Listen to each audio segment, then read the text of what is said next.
Isang mapagpalang araw sa aking mga mahal na kababayan. Taus-puso akong bumabati sa lahat nang lumahok sa malawakang Peace Rally ngayong araw. Ito ay isang makapangyarihang pagpapakita ng pagkakaisa at pananampalataya na ang tanging hangad lamang ay kapayapaan tungo sa kaunlaran ng ating bansa.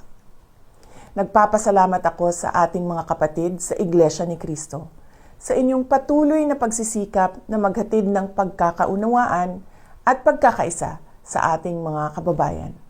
Sa gitna ng tumataas na presyo ng bilihin, kahirapan, at iba pang suliranin, ang isang mapayapa at nagkakaisang Pilipinas ay hindi kailanman matitinag at paulit-ulit na aahon sa gitna ng hamon ng panahon.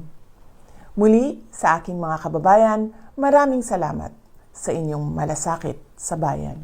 Mabuhay ang sambayanang Pilipino.